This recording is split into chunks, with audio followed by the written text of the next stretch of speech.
नमस्ते बच्चों, स्वागत है आपका ज्योतिर्वा एजुकेशन पर। आज हम करेंगे question answer chapter number 8 thank God के। इससे पहले इस चैप्टर के 2 वीडियोज आ चुके हैं, पार्ट 1 एंड पार्ट 2। पार्ट 1 में हमने वर्ड्स मीनिंग, प्रोनाउंसिएशन और सभी के ऊपर एक एक सेंटेंस फॉर्मेशन सीखा, और पार्ट 2 में हमने पूरे चैप्टर का हिंदी में मीनिंग समझा। तो आइए करते हैं question answer. Answer the following. Question number 1, What did the farmer grow on his farm? किसान ने अपने खेतों पर क्या उगाया। अब बच्चों, हमने स्टोरी में पढ़ा किसान को फल बहुत ही पसंद थे, तो उसने अपने खेतों पर फल उगाए, जैसे ग्रेप्स और वाटरमेलन। तो आप इसका आंसर लिखोगे, the farmer grew a variety of fruits like grapes and watermelon. Question number 2, What did his wife say? उसकी वाइफ ने उसको क्या कहा। तो उसकी वाइफ ने क्या कहा था कि अब की बार हमारे खेतों में ग्रेप्स और वाटरमेलन बहुत ही अच्छे पैदा हुए हैं। तो आप उसका आंसर लिखोगे, His wife said that the best fruit on their farm were the watermelons and grapes. Question number 3, Why did the farmer decide to take the grapes? किसान ने ये डिसाइड क्यों किया कि वो ग्रेप्स लेके जाएंगे। क्योंकि किसान के खेतों से राजा का महल बहुत दूर था, और ग्रेप्स हल्के होते हैं और वाटरमेलन बहुत ही भारी होते हैं, तो इसलिए किसान ने डिसाइड किया कि वो ग्रेप्स ही लेकर जाएंगे। तो इसका आंसर आप लिखोगे, the farmer decided to take grapes because watermelons were too heavy to carry on the long journey. Question number 4,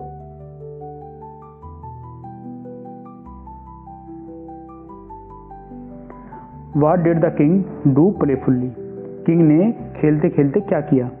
तो बच्चों, जब हमने चैप्टर में देखा था कि जब किसान ग्रेप्स लेकर राजा के वहाँ पे पहुँचते हैं, तो उस टाइम पे राजा अपने राजकुमारी के साथ में खेल रहा था। तो उस टाइम पे क्या किया, जब राजा को किसान के अंगूर मिल जाते हैं, तो किसान के अंगूर खाते खाते राजा एक अंगूर उठाकर किसान के मुंह पर फेंक देता है। तो आप इसका आंसर लिखोगे,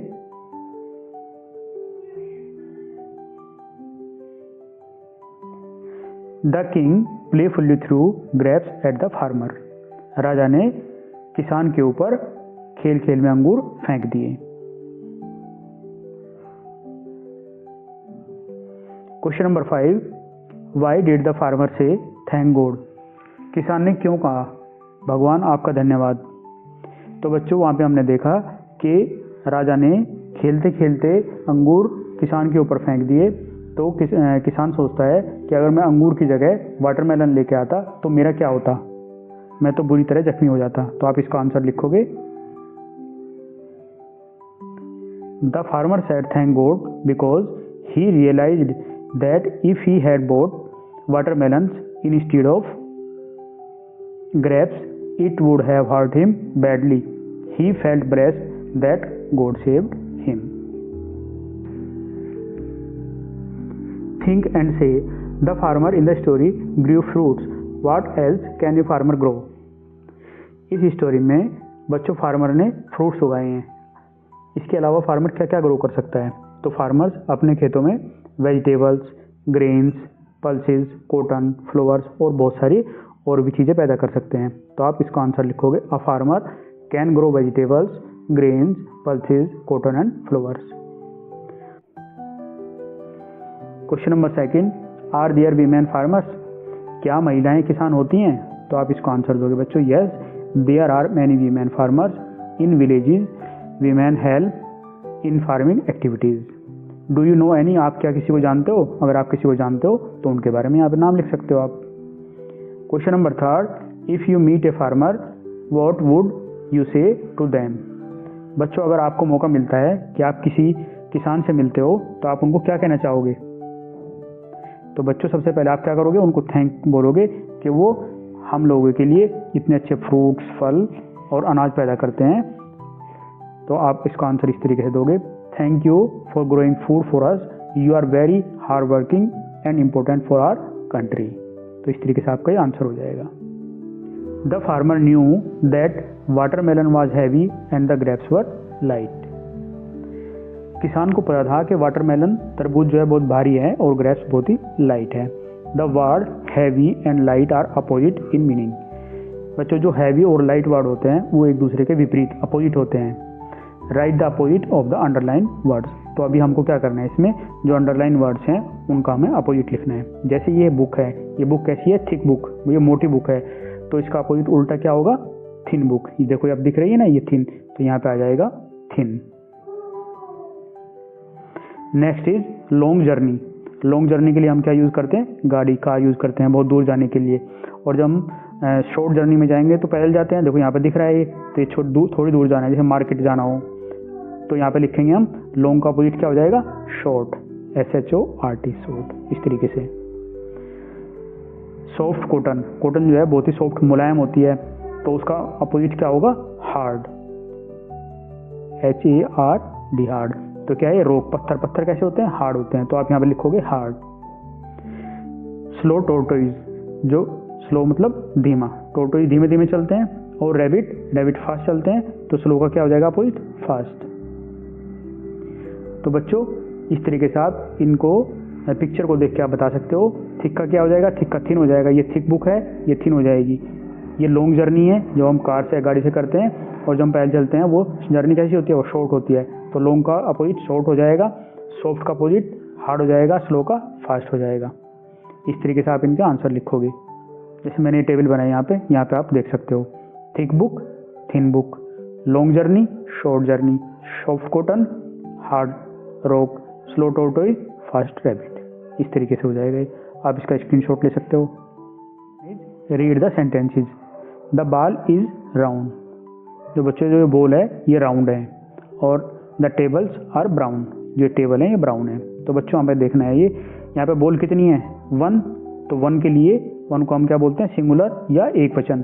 तो जब भी होगा 1 के लिए हमेशा आएगा इज, ये आपको ध्यान रखना है। जब भी कोई थिंग 1 होगी, कोई ऑब्जेक्ट होगा, अगर वो काउंटिंग में 1 होगा तो उसके लिए हम इज लगाएंगे। अगर वो 1 से ज़्यादा होंगे, 2, 3, 4 जो भी ज़्यादा होंगे, तो उनको हम वहाँ पे हम लगाएंगे उनके लिए आर। तो आपको यही याद रखना है। जैसे टेबल यहाँ पे क्या है 2, तो उसके लिए क्या लगाया, आर। तो आइए कुछ एक्टिविटी है वो करते हैं, जो इसी बेस पे फिल इन द ब्लैंक्स करने हैं कि कहाँ पे इज आएगा और कहाँ पे आर आएगा। तो ये बच्चों आप खुद ही करोगे। देयर यहाँ पे क्या आएगा, इज और आर हम कैसे बताएंगे, एनिमल्स इन द जंगल। तो सबसे पहले हमें देखना है यहाँ पे क्या लिखा है, एनिमल्स। एनिमल्स मीन्स बहुत सारे हैं, तो यहाँ पे आप देख सकते हो 1, 2, 3, 4 इस तरीके से। तो यहाँ पे क्या आएगा, ज़्यादा के लिए हमेशा क्या आता है, आर। तो यहाँ पे आप लिखोगे ARE, are. Next one is, ये कितने हैं, आप सबसे पहले आप काउंटिंग देखो कितने हैं, 1। तो 1 के लिए हमें क्या आना होता है, इज। तो यहाँ पे लगाओगे इज, तो क्या होगा, the table is made of would. Next में क्या आएगा, यहाँ पे काउंटिंग करो आप, 1, 2, 3, 4, 5, ये 5। ज़्यादा के लिए क्या होता है, 1 से ज़्यादा के लिए आर आता है, तो यहाँ पे ARE, आर इस तरीके से आ जाएगा। नेक्स्ट वन इज, ये कितने हैं, 1। तो 1 के लिए क्या पढ़ा है हमने, क्या आता है, इज आता है, तो यहाँ पे लिखोगे आप इज। तो क्या हो जाएगा, Raghuram is a tall boy. Raghuram एक लंबा लड़का है। अभी नेक्स्ट को देख लेते हैं, ये क्या है, ये टॉयज हैं यहाँ पे। तो देख लो कितने सारे टॉयज हैं, ये तो एक से ज़्यादा हैं ये। तो the toys are on the shelf, shelf के ऊपर टॉयज हैं, तो यहाँ पे आर आ जाएगा। नेक्स्ट वन, ये क्या है, द बुक। बुक कितनी है, 1 है, तो 1 के लिए क्या आता है, इज। तो यहाँ पे आप लिखोगे is, the book is on the table, ये हो जाएगा। Next one is girls. देखो यहाँ पे एस आया हुआ है, मतलब वो ज़्यादा हैं। तो यहाँ पे आप पिक्चर में भी देख सकते हो 1 और 2, तो एक से ज़्यादा है। तो एक से ज़्यादा के लिए क्या है, हमने पढ़ा है are, ARE, are. The girls are at the shop. Next one is the car. Car देखो ये एक ही कार है, तो एक के लिए क्या आता है, इज। तो यहाँ पे आप इज लिख दोगे इस तरीके से, the car is on the road. तो हमें सिंपल से ध्यान रखना है, जब भी कोई थिंग या कोई ऑब्जेक्ट जो भी होगा, अगर एक होगा तो उसके लिए इज आएगा, और अगर एक से ज़्यादा होंगे तो वहाँ पे आर आएगा। आप इस तरीके से इसका सॉल्यूशन यहाँ पे मैंने पूरी बनाई है लिस्ट, यहाँ पे देख सकते हो। There are animals in the jungle. जंगल में जानवर हैं। Next one is, the table is made of would.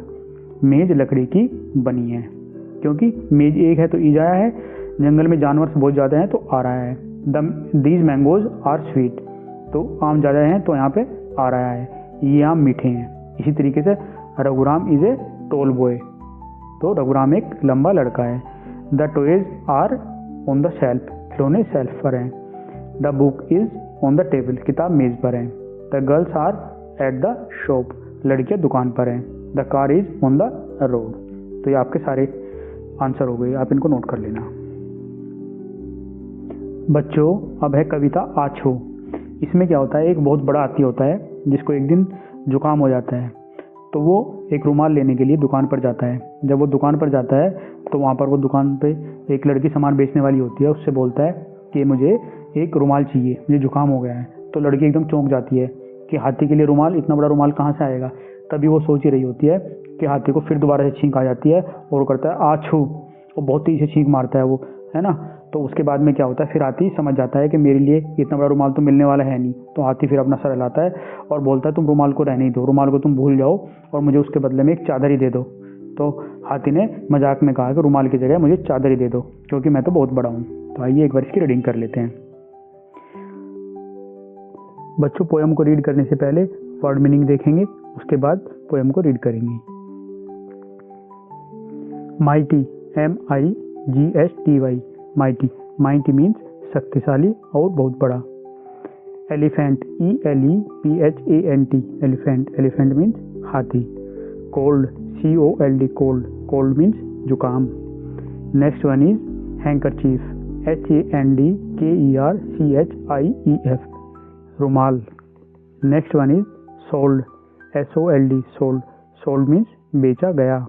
Next one is hanky, HANKY, hanky, hanky means छोटा रुमाल। Next one is sales girl, SALES, sales GIRL, sales girl means बिक्री करने वाली लड़की और सामान बेचने वाली लड़की। Next one is surprised, SURPRISED, surprise, surprise means हैरान। Next one is size, SIZE, size, size means आकार। Next one is achoo, achoo means छींक की आवाज। Next one is shook, SHOOK means हिलाया।